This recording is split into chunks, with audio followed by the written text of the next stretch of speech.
Alright, this is the drug LSD by Carter, Hunter, and Samuel.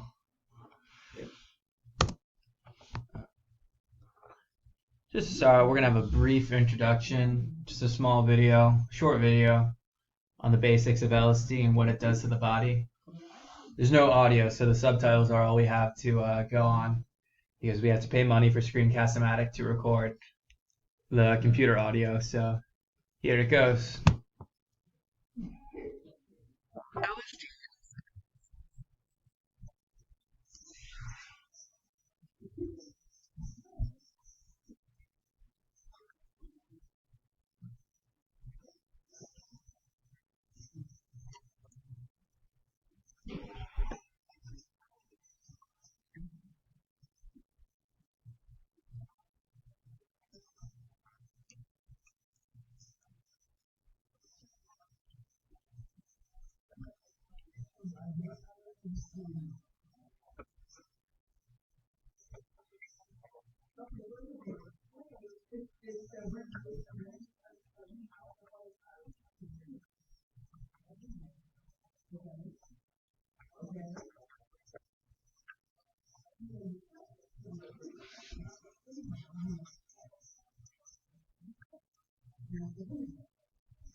Alright, so that's just a brief overview on LSD and what it might do to you. And now we're going to get into how it actually works. So they briefly brought up serotonin and neurotransmitters, and that has to do with how the brain communicates with the body. So start there, tiny cells called neurons. And neurons have many parts. They have the dendrite, the cell body, the axon, and the terminal end. These are all big words, and I explain how they all work together. So think about it this way. The dendrite, this is where the signal goes in. So if it's electricity, which we'll be using for our example, the dendrite is going to receive a signal. Then that signal goes to the nucleus, And then the nucleus decides whether the information is enough to trigger what's called a response. So if it decides to shoot the signal is enough for a response, it shoots the signal down the axon, all the way down to the axon terminal, where the neurotransmitters that we were talking about in the video will be released, and it'll cause the body to do certain things. Now, this is pretty complicated, so here's a metaphor. So we're going to use a power line, for example. So we have the factory, the electric factory. This is like the soma, or the nucleus, the cell. The coal that goes into the factory is kind of like the signal that goes into the nucleus. So the coal represents dendrites, and the factory represents the cell and the nucleus. So once the factory gets enough coal, it starts to let off steam and it starts making electricity. Once it makes enough electricity, it shoots it down a power line. And this power line is just like the axon. So all the electricity from the nucleus or the factory goes down the power line, the axon, to the house where you live. So the house represents the terminal end. So this is where the electricity gets used. I'll keep skipping. And inside the house, you have power sockets. So you do have different uses for the electricity. You have a 9 volt, a 12 volt. Sometimes you might need to charge a battery, charge a laptop or a phone. These all require different amounts of electricity, right? So the neurotransmitters are all different, the same way all your plugs are different. So inside your house, inside the terminal end, you have all these different neurotransmitters that send different amounts of electricity to different devices to keep everything running like it should. So just to go over that again, the dendrite is kind of like the coal going into the power plant, the nucleus. And once the nucleus gets enough coal, it generates enough electricity to shoot the electricity down the axon of the power line, down to the terminal end. This is your house. And at the very end here, there are all the power sockets, like here, here, and here. And they're all different. So the neurotransmitters are like the different kinds of electricity that bounce out of the terminal ends and keeps the whole house running. Now this is just another view. This is what a neurotransmitter actually looks like, not a power socket. So we're using the example of similar wattage for electronic devices. This is a little complicated, but just think about it like different plugs. So here you see the electricity, these little dots. These are little molecules, little atoms that go into the little power sockets. So each power socket is different. You can't have, let's say this is 9 volts of electricity go into a 12 volts of electricity. And just like this, the neurotransmitters, instead of voltage, one might be serotonin, one might be dopamine, one might be GABA. So the GABA can't go into the serotonin receptor, and serotonin can't go into the GABA. The serotonin can only go into the serotonin.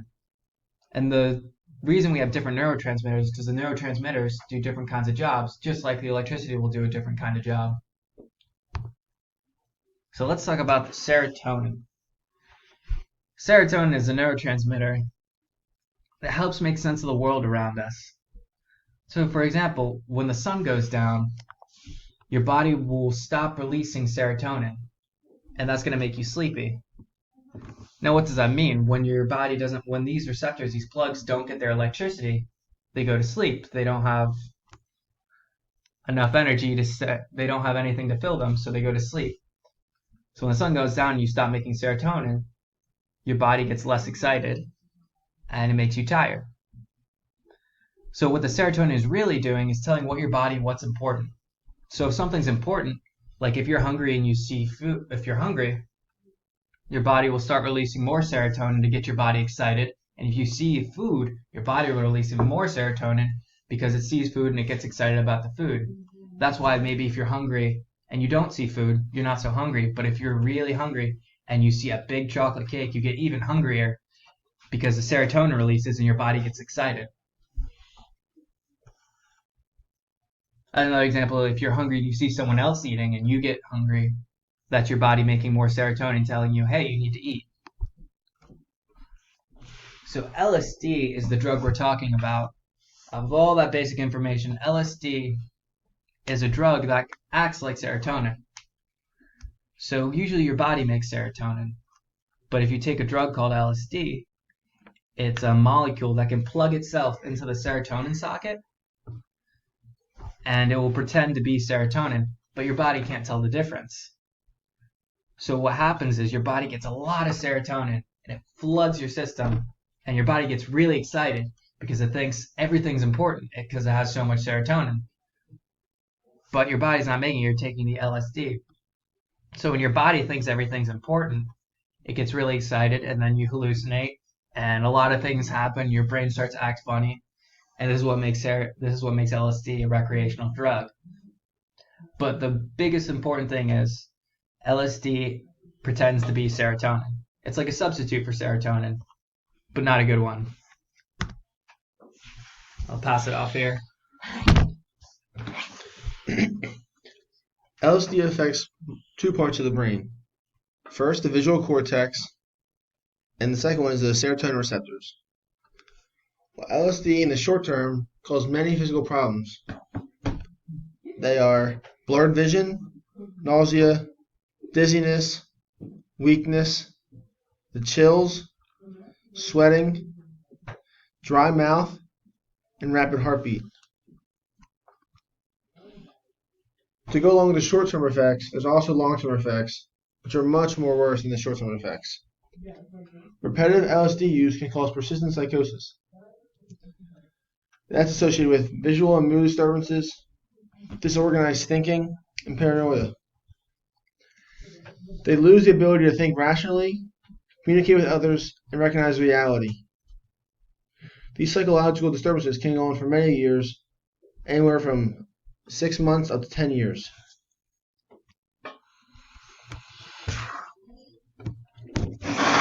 LSD causes many different effects on the brain. For one, it causes changes in the brain's blood flow and electrical activity. Secondly, it could alter the initial functions of the brain's serotonin receptors, which help to visualize and interpret the real world. Third, it can hinder or stimulate the neurotransmission process. Fourth, it said that microscopic portions of LSD remain in your system, and LSD molecules are stored and released from the brain. Fifth, small doses of LSD can help promote neuron growth. And to add on to that, there's a recent study, in vitro, an animal study found that microdoses of LSD and other psychedelic drugs altered the structure of brain cells and promoted the growth of neurons.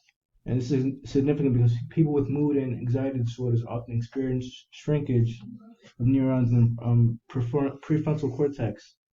That's the part of the brain that's responsible for different emotions. And the same results can also be replicated in humans.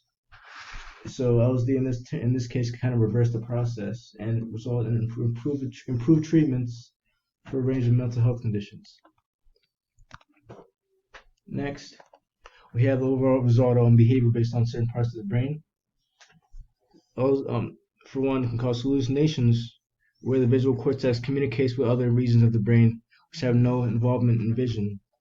So it's kind of, you have all these things acting up and working together, which certain parts are not even supposed to work with that or compose a certain function. Secondly, it can cause a variety of different mood swings that all are incorporated into the limbic system, such as the hypothalamus, which controls emotional responses, sexual responses, hormone release, and regulates body temperature. The hippocampus, where storage and retrieval of memory is located, and the spatial processing and navigation of your environment also take place as well. The amygdala, which is responsible for the process of emotions. And the limbic cortex, which consists of the cingulate gyrus and perihippocampal gyrus, and they control the mood, motivation, and judgment. This all leads to a range of emotions, including euphoria, bliss, peacefulness, heightened awarenesses, anxiety, confusion, etc. And it can also affect your thinking process. So in terms of this, all your emotions can even act up and come together all at once, which kind of could possibly lead to a state of paranoia. And these are our citations. Thank you very much. All right.